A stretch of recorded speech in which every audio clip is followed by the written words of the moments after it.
හමුව වැඩසටහන ආරම්භ කිරීමට මේ සූදානම් වන්නේ. දැනගෙන තැලසීමියාව එක්ව ජයගමු සෑමදෙන. අද මේ මාස 8 වෙනි දිනට යෙදෙන තැලසීමියා දිනයට සමගාමීව ශ්‍රී ලංකා රේඩියෝ සුව හමුව අපි සැලසුම් කළේ ලෝකයේ පුරා ව්‍යාප්ත වී පවතින තැලසීමියා රෝගය ශ්‍රී ලංකාවේ තත්ත්වය පිළිබඳ අපි විමසීමේදී සෞඛ්‍ය අමාත්‍යාංශයේ දත්ත අනුව ඒ සංඛ්‍යා ලේඛනවලට අනුකූලව දැනට මහ තැලසීමියා රෝගයට පාත්‍රව සිටින ප්‍රමාණය 2500ත් 3000ත් අතර බව තමයි පැවසෙන්නේ. වසරක් තුලදී අලුතින් තැලසීමියා රෝගීන් 45ත් 60ත් අතර ප්‍රමාණයක් තැලසීමියා රෝගයට බඳුන් වෙමින් පවතින බව එම තොරතුරු වල වැඩිදුරටත් සඳහන් වනවා. ඉතින් මේ තත්ත්වය පිළිබඳව මෙවන් වූ රෝග තත්ත්වයක් පිළිබඳව ශ්‍රී ලංකා රේඩියෝ ශ්‍රාවකයන් දැනුවත් කිරීම සඳහා අපි ආරාධනා කරා සුව හමුවට පොළොන්නරුව ශික්ෂණ රෝහලේ රක්ත ව්‍යාධිවේදී විශේෂඥ වෛද්‍ය තුමියට එතුමිය මෙත්මලී පබසරා මුණසිංහ නමින් හඳුන්වන විශේෂඥ වෛද්‍ය තුමියක්. ආයිබෝවන් විශේෂඥ වෛද්‍ය තුමියනි. ආයිබෝවන්. අද ශ්‍රී ලංකා රේඩියෝ සුව හමුවේදී තැලසීමියා රෝගය පිළිබඳව අපි කතා කරන්නේ. විශේෂඥ වෛද්‍ය තුමියනි කුමක්ද මේ තැලසීමියා රෝගය කියලා කියන්නේ? තැලසීමියා රෝගය කියලා කියන්නේ ලේ සම්බන්ධ ලෙඩක්. එතකොට මේ තැලසීමියාව ජාන වලින් උරුම වෙන එහෙම නැත්නම් ප්‍රවේණිගත රෝගයක්. ඒ කියන්නේ පරම්පරාවෙන් පරම්පරාවට උරුම වන ලෙඩක්. තැලසීමියාව ගැන කෙටි හැඳින්වීමක් කරනවා නම් මේ තැලසීමියා රෝගී තත්ත්වය ඇතිවන්නේ කොහොමද? මොකද්ද මේ තැලසීමියාව කියලා කියන්නේ කියලා පොඩි හැඳින්වීමක් මම කරන්නම්. අපි දන්නවා අපේ රුධිරයේ තියෙන ප්‍රධාන රුධිර සෛල වර්ගයක් තමයි රතු රුධිරාණු කියලා කියන්නේ. මේ රතු රුධිරාණු වල තියෙනවා හිමොග්ලොබින් කියලා සංඝටකයක්. මේ හිමොග්ලොබින් කියන සංඝටකයෙන් තමයි අපේ ශරීරය පුරාම ඔක්සිජන් පරිවහනය සිද්ධ වෙන්නේ. එතකොට මේ තැලසීමියා රෝගියෙකුගේ මේ හිමොග්ලොබින් අණු වල නිපදවීම හරියට සිදු වෙන්නේ නැහැ.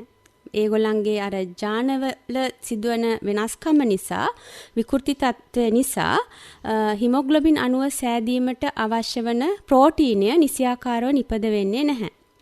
ඇත්තටම තැලසීමියා වර්ග දෙකක් තියෙනවා ලෝකයේ. බීටා තැලසීමියාව සහ ඇල්ෆා තැලසීමියාව කියලා. නමුත් ලංකාවේ බහුලවම පවතින්නේ බීටා තැලසීමියා කියන රෝගී තත්ත්වය. ඒක නිසා අපි මින් ඉදිරියට කතා කරන්නේ බීටා තැලසීමියා කියන රෝගී තත්ත්වය ගැන. එතකොට මේ හිමොග්ලොබින් අණුව හරියට හැදුනේ නැති වුනහම ඒකෙන් මොකද වෙන්නේ? අර ඔක්සිජන් පරිවහනය කිරීමේ ක්‍රියාවලිය ඇඟ තුල හරියට සිද්ධ වෙන්නේ නැහැ. ඒක නිසාම ඇතිවන රෝගී ලක්ෂණ වලින් තමයි මේ තැලසීමියා රෝගීන් අපිට ඉදිරිපත් වෙන්නේ. ඒ වගේම එතකොට දැන් මේගොල්ලන්ගේ ඇති වෙන්නේ මේ හිමොග්ලොබින් අඩුවීම නිසා හිමොග්ලොබින් මට්ටම අඩු වෙනවා, ඇනීමියා තත්ත්වයක්, එහෙම නැත්නම් රක්තහීනතාවයක් ඇති වෙනවා. ඒ වගේම මේගොල්ලන්ගේ රතු රුධිර සෛල ඉක්මනින් කැඩෙනවා ඇඟ ඇතුලේ. ඒකට හේතුව මේ හිමොග්ලොබින් හරියාකාරව නිපද වෙන්නේ නැතිකම නිසාම රතු රුධිරාණු ඉක්මනින් කැඩෙනවා. සාමාන්‍ය පුද්ගලයෙකුගේ රතු රුධිරාණු වගේ ජීවිත කාලයක් පවතින්නේ නැහැ. ඒක තමයි තැලසීමියා රෝගී තත්ත්වයේ සාමාන්‍ය ඇතිවන ස්වභාවය. හොඳයි, ඔබ දැනගත්ත දැන් තැලසීමියා රෝගය කියන්නේ කුමක්ද කියන එක සාමාන්‍ය සරල භාෂාවෙන් විශේෂඥ වෛද්‍යතුමිය පැහැදිලි කිරීමක් කරේ. තැලසීමියා රෝගය වැළඳීම වළක්වා ගන්න පුළුවන්ද විශේෂඥ වෛද්‍යතුමියන්? ඔව්, ඒක ඇත්තටම ඉතාමත් වැදගත් ප්‍රශ්නයක්. තැලසීමියා රෝගය වළක්වා ගැනීම ගැන කතා කරනවා නම් අපි මුලින්ම දැනගන්න ඕනේ මේ තැලසීමියාව මම කිව්වා ජාන වලින් උරුම වන රෝගයක් කියලා. එතකොට තැලසීමියාවේ ප්‍රභේද කීපයක් තියෙනවා. මහා තැලසීමියාව කියලා අපි කියන්නේ රෝගී තත්ත්වය. ඒ වගේම වාහකීන් කියලා අපි හඳුන්වන්නේ ඔවුන් වාහකීන් රෝග වාහකීන් කියලා කියන්නේ ඔවුන් රෝගීන් නෙමෙයි. ඔවුන් සාමාන්‍ය පුද්ගලයන්. නමුත් ඔවුන් ඊළඟ පරම්පරාවට රෝගය රැගෙන යන්න. එතකොට මේ රෝගය වළක්වා ගැනීමේදී අපිට ඉතාමත් වැදගත් වෙනවා මේ රෝග වාහකීන් හඳුනා ගැනීම. රෝග වාහකයන් දෙදෙනෙකුගේ එක්වීමකින් තමයි රෝගී දරුවෙකු ඇති වෙන්නේ. ඒ කියන්නේ රෝගී වාහක මවක් සහ රෝගී වාහක පියෙකුගේ එක්වීමෙන් 25% ප්‍රතිශතයක් තියෙනවා මහා තැලසීමියාව තියෙන දරුවෙකු ඉපදීමට. ඒ වගේම 25% සම්භාවිතාවයක් තියෙන සාමාන්‍ය දරුවෙක් ඉපදෙන්න 50%ක සම්භාවිතාවයක් තියෙනවා තවත් වාහක දරුවෙකු හම්බ වෙන්න. ඊටාම වැදගත් වෙන්නේ මේ මහා තැලසීමියාව තියෙන දරුවෙකු 25%ක සම්භාවිතාවයක් තියෙන මෙන්න මේ තත්ත්වය ඇතිවීම වළක්වා ගැනීම. ඒකට මොකද්ද කරන්න ඕනේ? මේ තැලසීමියා වාහකයින් සාමාන්‍ය නිරෝගී පුද්ගලයන් නිසා ඔවුන්ව රුධිර පරීක්ෂාවකට ලක් නොකළොත් ඔවුන් අපිට අඳුනා ගැනීමට හැකියාවක් නැහැ. ඔබටත් ඒ රෝගවාහකයෙක් වෙන්න පුළුවන්, මමත් රෝගවාහකයෙක් වෙන්න පුළුවන්. එය රුධිර පරීක්ෂණකින් පමණයි හඳුනාගත හැක්කේ. එතකොට රුධිර පරීක්ෂණයක් කරන්නම ඕනේ හඳුනා ගැනීම සඳහා. එතකොට මේ ඒකෙදි අපි කියනවා තැලසීමියා පොරොන්දම කියලා එකක් අපි හදලා තියෙනවා. තැලසීමියා පොරොන්දම කියලා කියන්නේ අපි දන්නවා අපේ ලංකාවේ දෙදෙනෙකු විවාහයට පෙර නොයෙකුත් ගැළපීම් සිදු කරනවා. ජාතිය ආගම කුල කිය ගොඩක් ගැළපීම් සිද්ධ කරනවා. විවාහයේදී කරන පොරොන්දම වගේම දෙයක් තමයි මැඩම් මේ දැන් කියන්නේ. ඊට වඩා ගොඩක් වැදගත් මේ තැලසීමියා පොරොන්දම කියන එක බලන එක. මොකද තැලසීමියා පොරොන්දම ගැළපෙනවා නම් ඒක සුබ නම් අපි කියනවා මේ විවාහය සුබයි කියලා. කොහොමද ඒක අපි කියන්නේ? තැලසීමියා වාහකයෙක් කියලා හඳුනාගත්ත පුද්ගලයෙකුට විවාහ විය හැක්කේ තවත් තැලසීමියා වාහකයෙකු නොවන පුද්ගලයෙකු සමග පමණයි. ඒ කියන්නේ ඔබ තැලසීමියා වාහකයෙකු නම් ඔබ විවාහ වන පුද්ගලයා පරීක්ෂා කර බලා ඔහු හෝ ඇය තැලසීමියා වාහකයෙකු නොවන බව තහවුරු කළ තිබිය යුතුයි. එතකොට අපිට වළක්වන්න පුළුවන් තැලසීමියාව මහා තැලසීමියාව සහිත දරුවෙකු බිහිවීම. එතකොට ඇත්තටම අපේ ඉලක්කය වෙන්න ඕනේ මෙන්න මේක තමයි. තැලසීමියා පොරොන්දම බලලා සුළු තැලසීමියාව තියෙන පුද්ගලයන් හඳුනාගෙන සුළු තැලසීමියාව තිබෙන පුද්ගලයෙකු තවත් සුළු තැලසීමියාව තිබෙන පුද්ගලයෙකු සමග විවාහ වීම වැළැක්වීම තමයි සිදු කළ යුත්තේ. එතකොට විශේෂඥ වෛද්‍යතුමියනි මේ තැලසීමියාව මේ වාහක බව හඳුනාගන්නේ කොහොමද?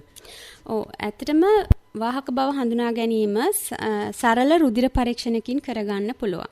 අපි හැමෝම දන්නවා ෆුල් බ්ලඩ් කවුන්ට් එහෙම නැත්නම් සම්පූර්ණ රුධිර ගණනය කියන පරීක්ෂණය.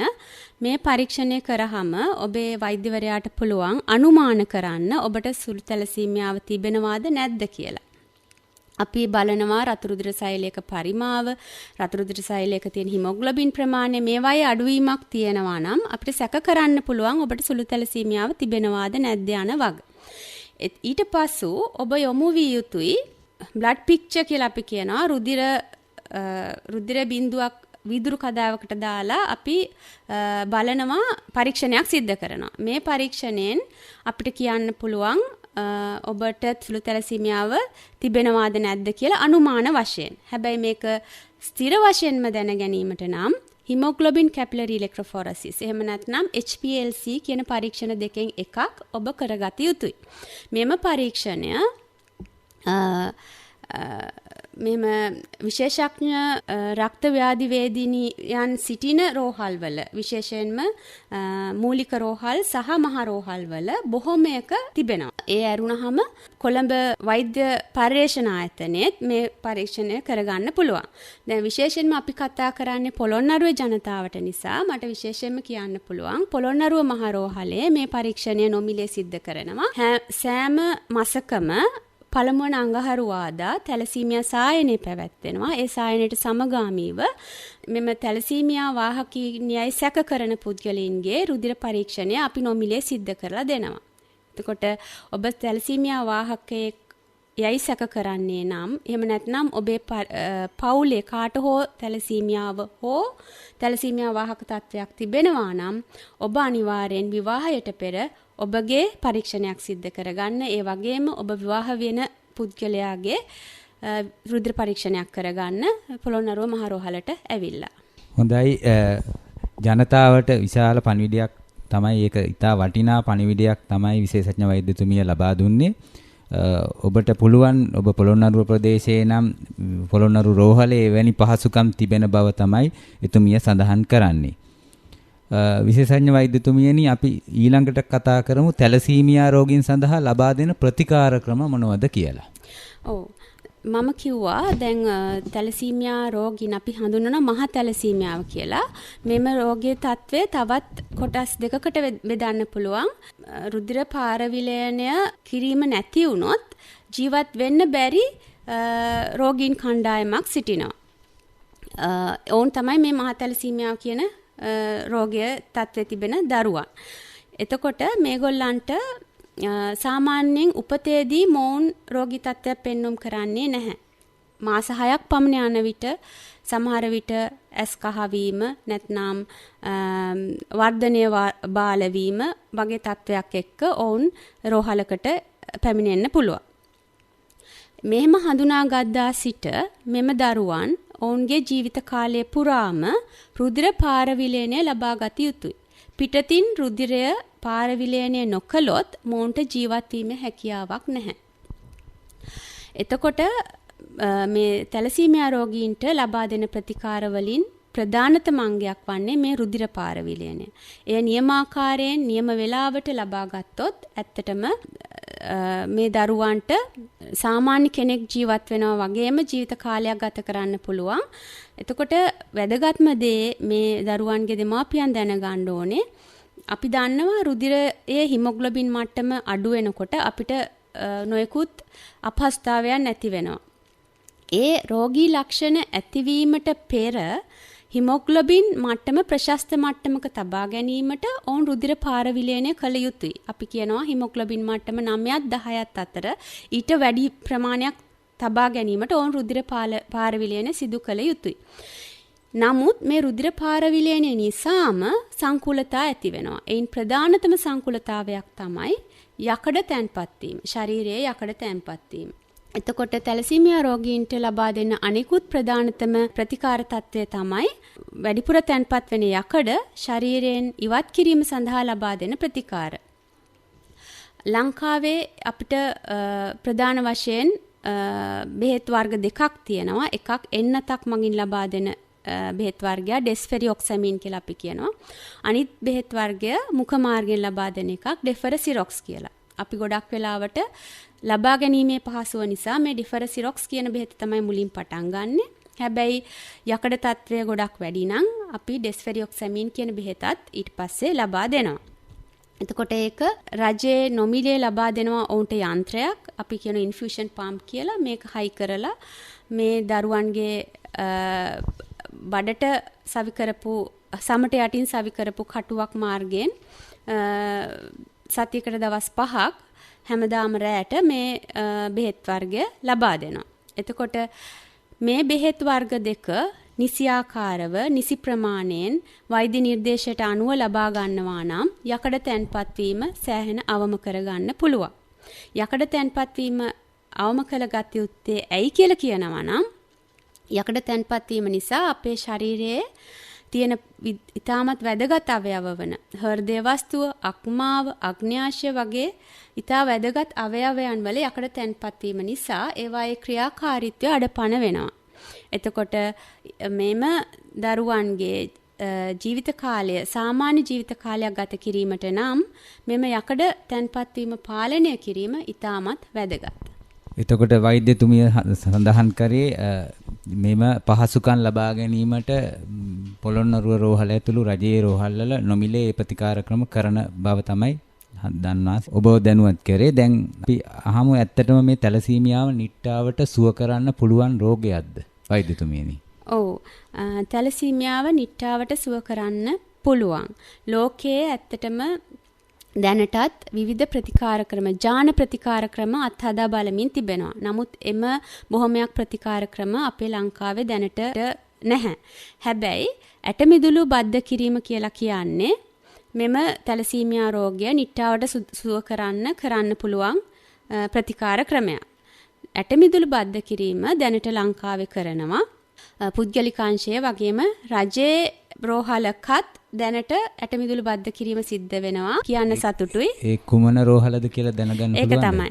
දැන් තැලසීමියා රෝගීන් වෙනුවෙන්ම කොළඹ රිජ්වේ ආර්යාලාමා රෝහලේ ඇටමිදුළු බද්ධ කිරීමේ ඒකකයක් හදලා තියෙනවා. දැනට ඒකේ මෙහෙම ඇටමිදුළු බද්ධ කරපු දරුවන් සුවය ලබා ගෙදර ගිහිල්ලා ඉන්නවා. ඒ ගැන ඇත්තටම සතුටින් කියන්නේ. තුරුදායක ආරංචියක් ඒක නේද? මේ එතකොට ඇටමිදුළු බද්ධ කිරීම සඳහා ඒකට සුදුසුකම් සපුරාලිය යුතුයි. හැමෝටම ඇටමිදුළු බද්ධ කිරීමේ ප්‍රතිකාරය ලබා දිය නොහැකි අපේ තියෙන පහසුකම් අවම තත්ත්වය නිසා. මොකද එක්වරකට දරුවන් දෙදෙනෙකුට පමණයි මේ ප්‍රතිකාරය ඍජ්වේ ආර්ය ළමා රෝහලේ ලබා දිය හැක්කේ. එතකොට පොරොත්තු ලේඛනයක් තියෙනවා. මේ පොරොත්තු ලේඛනයේ ඉඳලා තමයි ඒක කරන්න වෙන්නේ. එතකොට ඒ සඳහා ඊටමත් සුදුසු දරුවන් තෝරලා තමයි දැනට මේ ප්‍රතිකාරය සිද්ධ කරන්නේ. ඒ සඳහා අවශ්‍ය වෙන ප්‍රධානතම අවශ්‍යතාවයක් තමයි ජාන ගැළපෙන සහෝදරයෙක් හෝ සහෝදරියක් සිටීම. ඒ වගේම අර මං ඉස්සෙල්ලා කිව්වා වගේ යකඩ තැන්පත් වීම ඊටමත් අවම මට්ටමක තියෙන යකඩ තැන්පත් වීම හොඳින් පාලනය කරපු කුඩා දරුවන්ව මෙම ප්‍රතිකාරය සඳහා යොමු කළ හැකියි. ඒ වගේම මේ එකම මං කියන්න ඕනේ මේ තැලසීමියාව නිට්ටාවට සුව කිරීම ඉතාමත් වැදගත්. ඒ වුණාට ඊට වඩා වැදගත් අපි අවධානය යොමු කරන එක මේ තැලසීමියා රෝගය වළක්වා ගැනීම. මං ඉස්සෙල්ලා කිව්වා වගේ. තැලසීමියා රෝගය ඇත්තටම තුරන් කරන්න පුළුවන් විදිහේ රෝගයක්ද විශේෂඥ වෛද්‍යතුමනි? වළක්වන්න ඇතිවීම වළක්වා ගැනීමෙන් මේ දේ කරන්න පුළුවන්ද? ඉස්සෙල්ලත් මම කිව්වේ ඒකයි. අපිට රෝගය වැළඳීම වැළැක්වීම කළ හැක්කේ අර විදිහට රෝගවාහකීන් දෙදෙනෙකු විවාහය වීම වැළැක්වීමෙන්ම පමණයි. එහෙම නැතුව දරුවා ඉපදුණු පසුව එය වැළැක්වීම කළ නොහැකි. ඉන්පසු අපිට කරන්න පුළුවන් මේ ඇටමිදුළු බද්ධ කිරීම වගේ ප්‍රතිකාර ක්‍රම ලබා දීම පමණයි. නැතුව අර අපි කියනවානේ රෝග වළක්වන්න කරන්න දේවල් තියෙනවා කියලා. දරුවෙක් ඉපදුනාට පස්සේ රෝගය වළක්වන්න බෑ. මොකද දරුවා මව් කුසේ සිටිද්දීම තමයි දරුවා රෝගය අරගෙන එන්නේ. මේක ජානගත රෝගයක් නිසා. ඒක නිසා ඊටමත් වැදගත් වෙන්නේ මෙම දරුවන් බිහිවීම වැළැක්වීම. ඒකට තමයි අර තැලසීමියා පොරොන්දම වැදගත් වෙන්නේ. විවාහයට කලින් තැලසීමියා වාහකයෙක්ද නැද්ද කියන එක දැනගෙන තැලසීමියා වාහකයෙකු නම් තැලසීමියා වාහකයෙකු නොවන පුද්ගලයෙකු සමග විවාහ විය යුතුයි. ඒකෙදි ඊටම වැදගත් වෙන්නේ එම පුද්ගලයා අර පරීක්ෂණය කරගෙන මෙම තැලසීමියා වාහකයෙකු නොවන බව තහවුරු කළ සිටිය යුතුයි.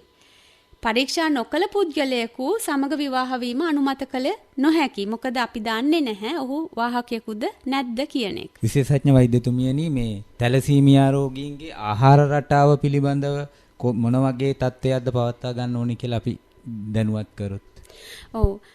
තැලසීමියා රෝගී දරුවන්ගේ වර්ධනය සමහර වෙලාවට බාල වෙන්න පුළුවන්. ඒක නිසා ඔවුන්ට හොඳ පෝෂදායී සම්පූර්ණ පෝෂදායී ආහාර වේලක් ලබා දිය යුතු වෙනවා.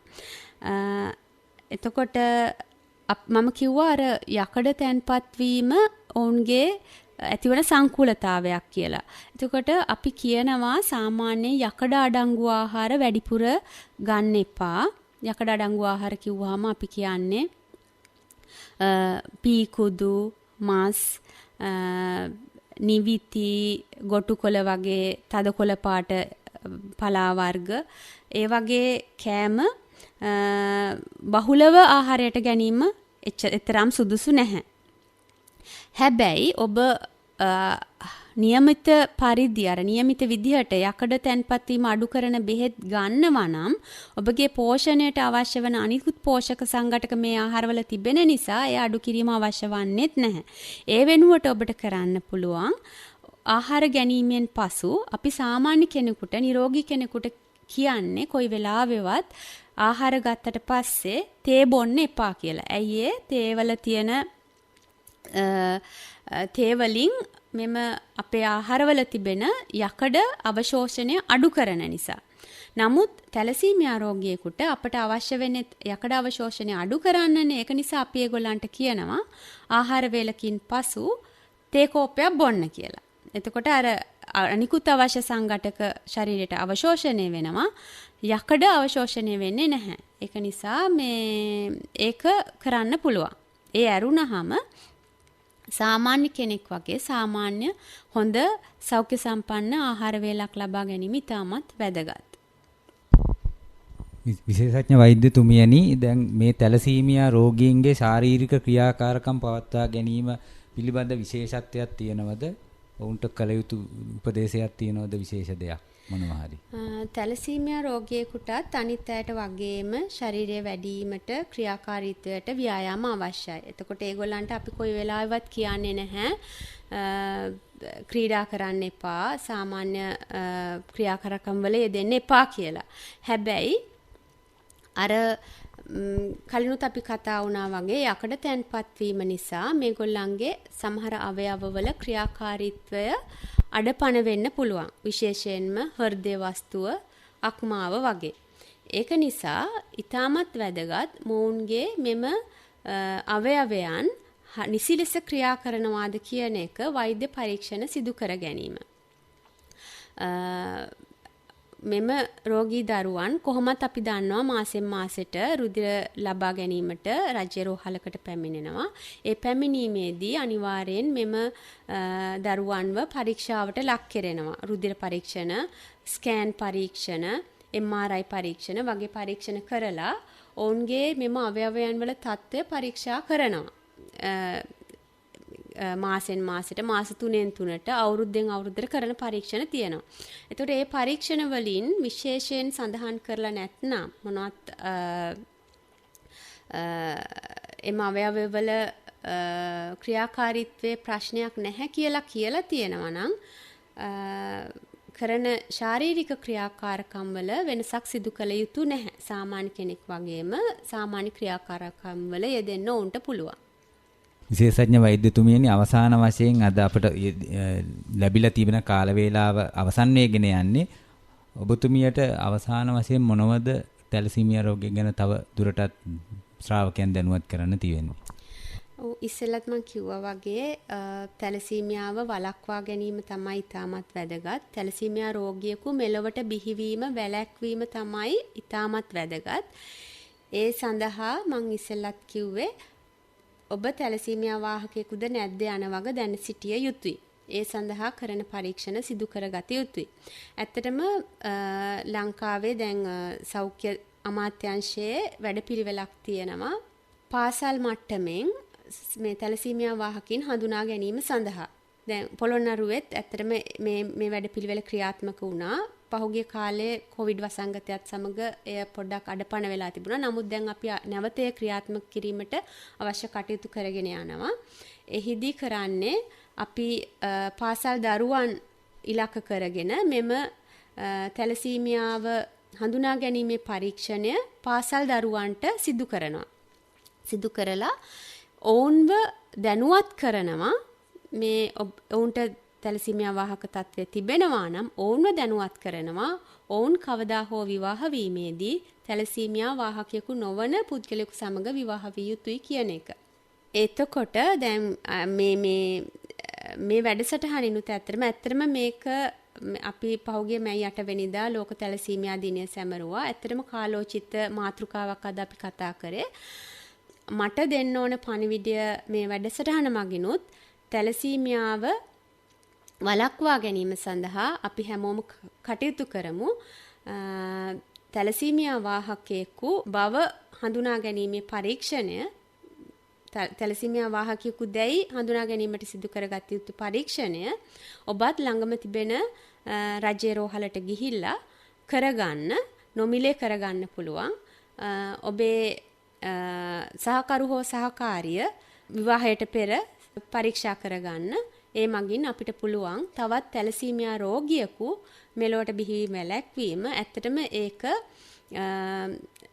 ඒ පවුලට විතරක් නෙමෙයි මුළු රජයට රටක් වශයෙන් අපිට ලබන ජයග්‍රහණයක්. මේ තැලසීමියා රෝගී දරුවෙකු ඉපදීම වැළැක්වීම කරගන්න පුළුවන්. අද සුවහමුව වැඩසටහනට සම්බන්ධ වුණේ තැලසීමියා රෝගය පිළිබඳව සාකච්ඡා කිරීමක් තමයි සිදු කරේ. ඒ සඳහා ඔබ සම්පත්දායකත්වයේ සැපයුවේ පොළොන්නරුව ශික්ෂණ රෝහලේ රක්ත ව්‍යාධිවේදී විශේෂඥ වෛද්‍ය මෙත්මලී පබසරා මුණසිංහ මහත්මිය.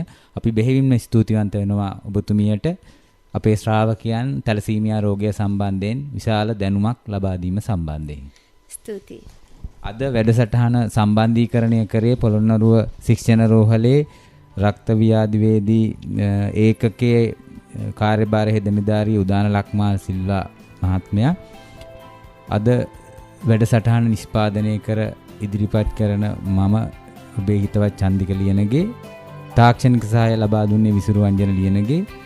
යලිත් මෙවන් වූ වැඩසටහනකින් ලබන සතියේත් හමුවන තෙක් ඔබ සැමට සුවබර දවසකට ආයුබෝවන්.